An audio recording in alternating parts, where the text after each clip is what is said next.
So, if we think about the last two big revolutions in society, the agricultural revolution and the industrial revolution, these are actually somewhat centralizing in effect.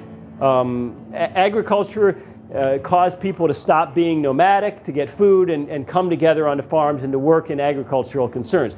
The Industrial Revolution took people out of rural areas and brought them into cities and big firms and big factories like General Motors, and brought them together geographically into cities. So those were both centralizing revolutions. But the digital revolution, the revolution that we might say started, you could say it started in the 70s, but I think it really got going in force in the 1990s. The digital revolution decentralizes us. It moves the world in the other direction. And really every aspect of human life that we can think of is becoming decentralized. Commerce, think of firms like Amazon all over the world. Business hierarchies are becoming flatter and decentralized. IT, not only information technology, but the spread, the dissemination of information itself. Money and banking becoming highly decentralized. Even group affiliations and loyalties are becoming decentralized, because if you have a particular interest or a particular hobby or a particular desire or love, you can connect now with people all over the world. You're not just limited to the libertarians who might be in your town, or to the people who like your hobby who might be in your town, or you're looking to buy a used car. You're no longer just stuck with the used cars in your town. You've got the internet. And this has really been the trend of our times. I mean, you go to the what do you call it, the Freestyle Machine at the fast food place. You've got 150 different combinations of soda. It's just unbelievable. So if we think of information as the new product of the digital age, then it's increasingly dispersed. So this revolution is a little bit different. The digital age not only does it disperse us, but it changes the way organizations work, and that includes government. You think of decentralized networks like Google or Amazon, and then you think of the old hub and spoke models that was particularly of governments and empires. Think of the British Empire and India and all of its colonies. Whereas today we think of servers and information and networks are kind of more clusters of lights or almost like spider webs. They're more like Hulu or Netflix, as opposed to the big three networks that we all remember from our childhood, and they're kind of static programming. So why is Google Google? At least in terms of its management style. Well, because it uses flat management. It has decentralized teams that work on things. And companies that do that, at least at the moment, are prospering, and companies that are old line and they're thinking, like we might look at GM that had to be bailed out, or we might look at IBM, which has lost the luster it had in our parents' and grandparents' age.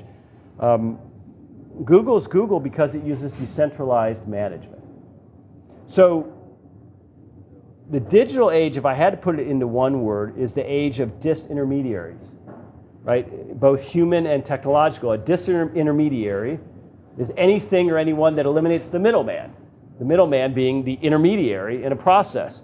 So this is really the central theme of the digital age. So that's why we now have peer-to-peer transactions like Uber.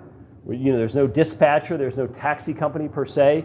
We have Bitcoin, which doesn't require a central bank or a state propping up a central bank. Google, it's sort of an intermediary. We're finding out some more and more bad things about Google, but still, there's no library involved. There's no professor standing between you and all the information at your fingertips on your phone or whatever via Google. So now, without any real intermediary, we have access to almost all the world's accumulated knowledge in a little device in our pockets. It's amazing if you think about it. Now that, ladies and gentlemen, is decentralization at work. So if we think about the Catalan people who are marching in the streets right now, they view the Madrid government as an unnecessary intermediary that they need to eliminate. And secession for them is the process of disintermediation. So at least until they replace the devil they know maybe in Madrid with the devil they don't know in Brussels. But in the midst of all this change, of all this decentralization, only one part of human life's going the other direction: governance. I mean, it's almost unbelievable when you think about it that we allow this. Only governments are becoming more hierarchical and more bureaucratic. We think in the United States, the trend over the last 100 years has been to federalize more and more of what used to be done at the state and local level. We think of Europe, what used to be done in national or regional countries is now done at Brussels, under the European Union, or it's done in Frankfurt in the European Central Bank as opposed to independent central banks. We see this centralization in all areas of government, even in quasi-government organizations like the United Nations, like the International Monetary Fund. These are not only centralizing federally in a certain country, they're actually centralizing supranationally amongst different, or I should say supranationally, across different countries. So globalism is the order of the day for governments. And why on earth should libertarians support this? I don't know if any of you read Michael Malice or know who he is. He appears on Fox News sometimes. And he wrote an article the other day. He says only politics remains binary.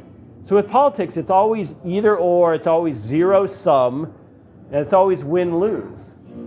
And we don't accept this in the marketplace. It's amazing that we accept it in government. So I want to make a distinction, though. When the political class talks about globalism as a good thing, what they mean is political globalism. And this is what I would consider illiberal doctrine, that what's good for X politically is necessarily good for Y. And it's always, you notice, a world run by people just like them. It's never about you. And what they mean by globalism is sameness. They mean universal political arrangements that are all going to culminate in what they see as kind of an approved social democracy model with only nominal national sovereignty and diminishing national sovereignty. But the problem with this is that political globalism is actually quite illiberal, and it can even veer towards authoritarianism because it reduces the ability of the average person to have a say in how they're governed. Political matters increasingly are decided someplace far away. It's the opposite of Uber and Bitcoin and Google. So if somebody in Jackson is trying to fight a fight with the city council, fighting that fight at the city level versus the state level versus the federal level becomes harder and harder. What happens when they have to fight something at the international level? Is their voice stronger? No, it's clearly weaker. So in the sense of political globalism, I would argue that it's illiberal and it's something we ought to oppose. Now this form of globalism is not at all what Ludwig von Mises meant by globalism. When he talks about it, he saw it as this economic phenomenon that actually emphasizes the differences between places, not the sameness.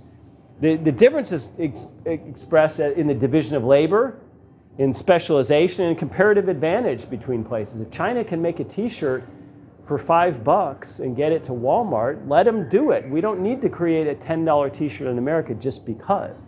I mean, this is what Mises meant by globalism, was trade. And trade is based on differences, different comparative advantages between countries and people. Because if we're all the same, then we'd have no reason to trade with each other. We all have the same goods and services, the same expertise. So Mises saw the right to self-determination as the highest political value, which if we allowed it to happen, if we allowed the world to express itself the way the Swiss allows its cantons to express themselves, what we'd have is real diversity, not this phony baloney diversity that they talk about in terms of globalism. So if we, the people in this room, if we think that people should be free as individuals to make their own choices, even choices we might think are bad, then they must also be free to do so as groups. I think it is consistent to argue, and that extends to places like Catalonia. So again, we're talking about political globalism. I'm not worried about globalism that arises through the marketplace, whether it's economic or cultural or social. To the extent these things represent market preferences, to the extent the world just says, hey, certain things really are better. We all like Diet Coke. We all like Honda Accords. That's fine. But when these preferences are sort of instilled or installed in countries by nefarious mechanisms like NGOs, then I think we have a real cause for concern.